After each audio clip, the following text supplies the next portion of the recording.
Assalamualaikum warahmatullahi wabarakatuh. Kembali lagi di channel Radio Horor. Sebelum kita mulai ceritanya, saya minta dukungan dari teman-teman dengan cara klik tombol subscribe channel ini. Dan jangan lupa nyalakan juga lonceng notifikasinya, agar teman-teman semua tidak ketinggalan cerita-cerita baru dari channel ini. Untuk kisah kali ini, ada sebuah kisah yang diambil dari akun Twitter yang bernama @bristory. Dan untuk kisah yang akan saya bawakan kali ini, yaitu kisah yang berjudul Tuyul. Dan seperti apa untuk kisah kali ini? Langsung saja kita simak berikut ini. Kali ini saya akan membahas sedikit tentang satu makhluk yang bisa dibilang salah satu urban legend Indonesia, yaitu tuyul. Ini sekedar berbagi cerita saja, silakan diambil hikmahnya kalau ada. Kayaknya sudah nggak ada yang enggak tahu tuyul. Hampir semua orang Indonesia sudah tahu, jadi saya nggak perlu lagi menjelaskan apa itu tuyul.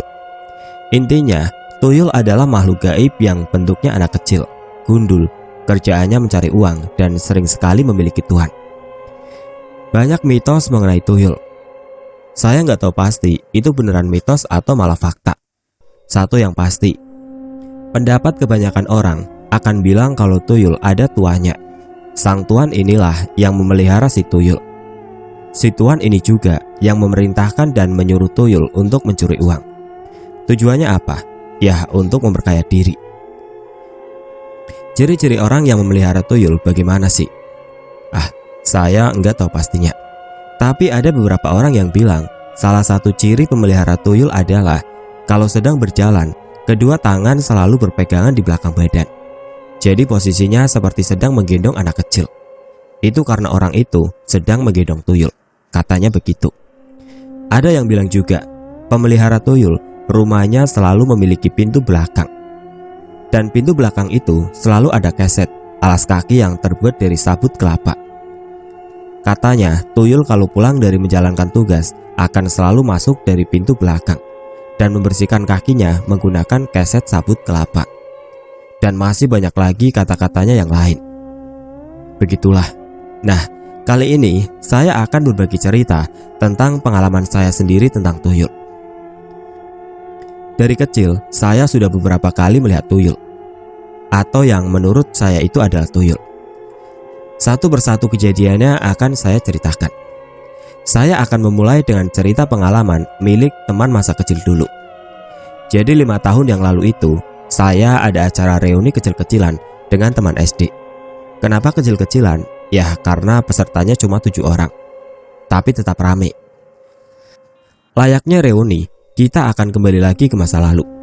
Dalam hal ini masih kecil waktu SD. Banyak hal yang enggak pernah basi untuk diceritakan kembali. Banyak kisah yang sangat menarik untuk dibahas lagi. Macam-macam topik jadi bahan perbincangan. Tapi yang paling seru, ya tentu saja ngomongin tentang cerita seram, hantu, mistis, dan yang seirama. Saya dan teman-teman SD ini kebetulan tinggal bukan di kota besar. Jadinya masih banyak tempat dan wilayah yang cukup seram untuk didatangi waktu itu. Jadinya kisah masa kecil banyak dibumbui oleh pengalaman seram menjurus menakutkan. Ya sudah, akhirnya kami tenggelam, asik menceritakan pengalaman seram masing-masing. Singkatnya, ada satu teman, Ana namanya. Dia bersama keluarganya masih tinggal dan menetap di Cilegon. Ana ini waktu itu menceritakan pengalaman seram yang sedang dia alami saat itu. Dan saya sangat tertarik. Kenapa tertarik? Karena Ana membahas tuyul. Ya, tuyul. Jadi waktu itu Ana cerita kalau di rumah tempat dia tinggal beberapa kali kehilangan uang. Awalnya dia pikir pelakunya adalah anaknya yang masih SD atau ART. Kejadian ini cukup membuat Ana dan suami resah. Sempat beberapa kali berakhir dengan pertengkaran. Uang yang hilang juga cukup lumayan, ratusan ribu sekali hilang. Setelah sudah entah yang keberapa kalinya ada kehilangan, akhirnya dilakukan penyelidikan. Ditanyalah satu persatu anggota keluarga di rumah. Jawabannya sudah pasti nggak ada yang mengaku. Baiklah, setelah melakukan penyelidikan tanpa hasil, Ana dan suami memutuskan untuk memberi peti besi yang ada kuncinya. Peti besi yang cukup besar untuk menampung uang dan barang berharga lainnya. Setelah sudah punya peti besi itu, beberapa minggu lamanya nggak ada kejadian kehilangan lagi. Tapi sebulan kemudian ternyata kejadian lagi. Uang di dalam peti hilang. Aneh, kata Ana. Padahal kunci peti diletakkan di tempat yang sangat tersembunyi. Nggak mungkin ada yang tahu selain dia dan suaminya.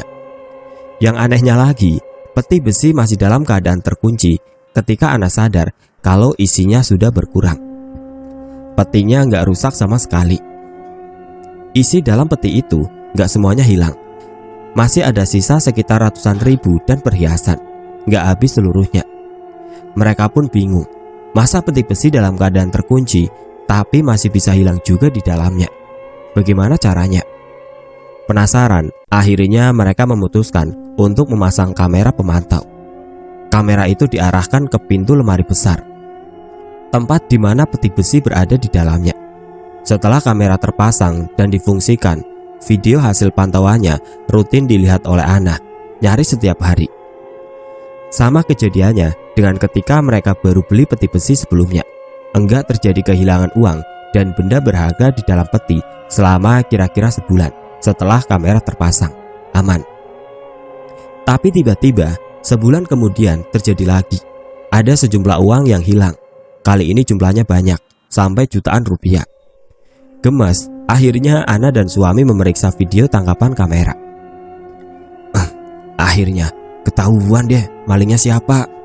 Begitu kata mereka sebelum menonton video.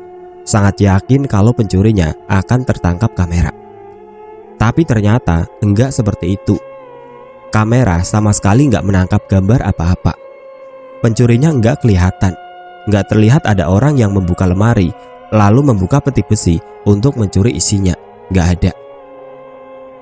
Lalu siapa yang bisa mengambil isi peti tanpa membuka pintunya? Saat itulah Ana dan suami terbesit pikiran kalau yang mencuri bukan manusia tapi makhluk gaib. Mungkinkah? Ana yang dari kecil dulu memang sudah percaya dan sering bergelut dengan hal-hal mistis, langsung punya banyak pertanyaan di kepalanya. Untuk menjawab itu, suami Ana punya ide untuk membuktikannya. Jadi suamiku langsung pergi ke pasar. Dia mau beli abu gosok.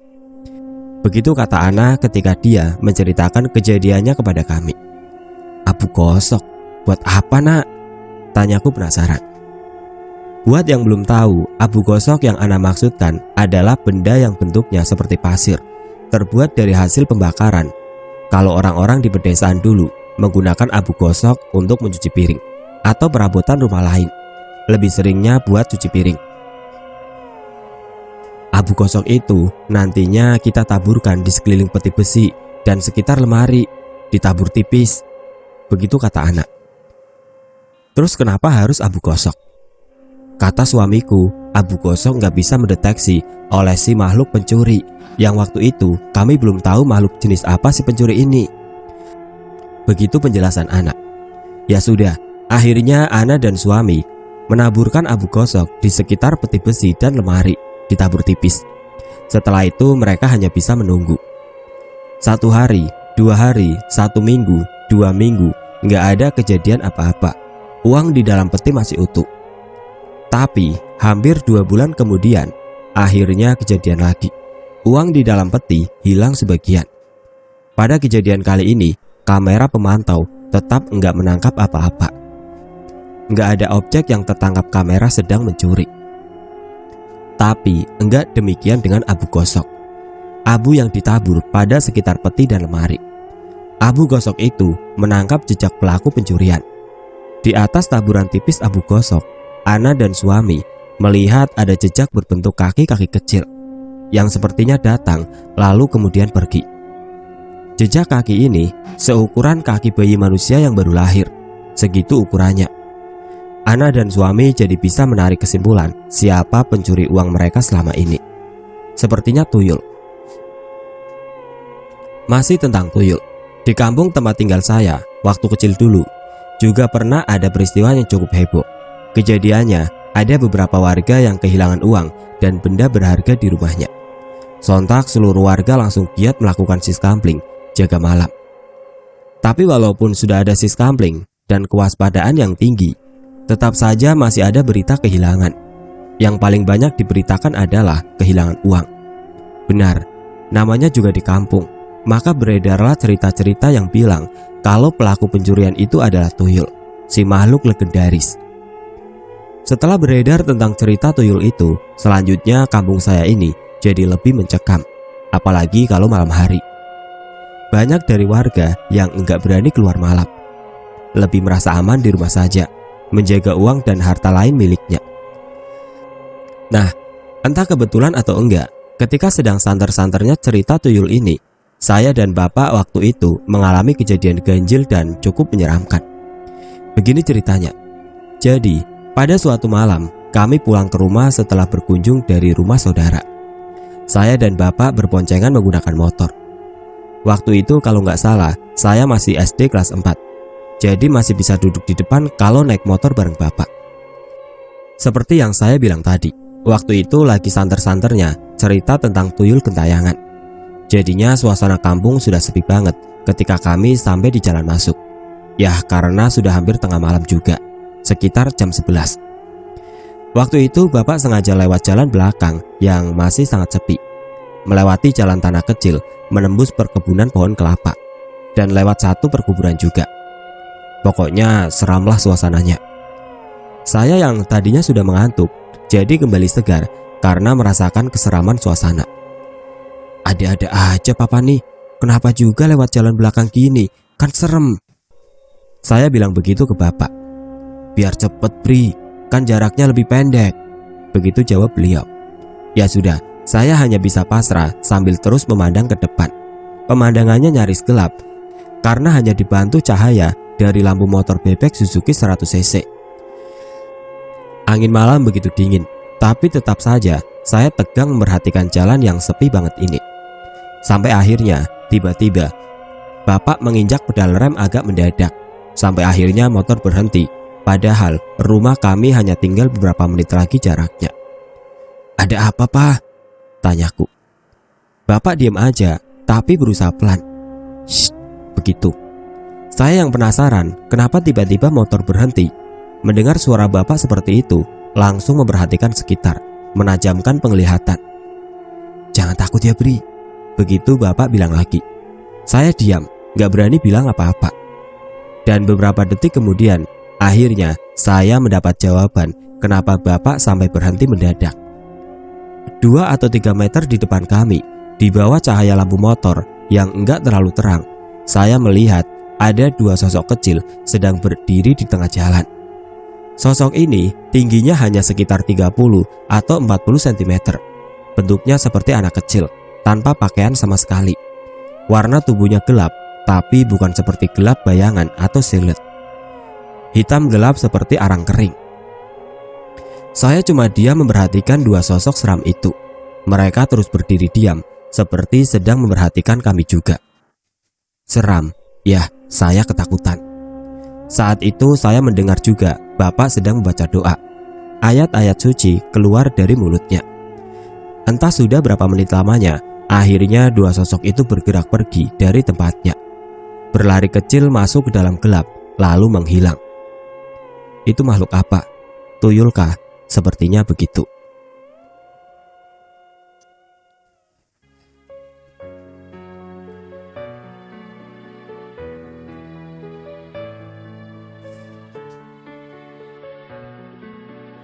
Dan seperti itulah untuk kisah kali ini. Bagaimana menurut kalian tentang kisah ini? Tulis komentar kalian di kolom komentar. Dan bagi teman-teman yang baru bergabung, jangan lupa untuk like, comment, share, serta subscribe channel ini. Dan nantikan kisah-kisah horor berikutnya tetap di channel Radio Horor. Wassalamualaikum warahmatullahi wabarakatuh.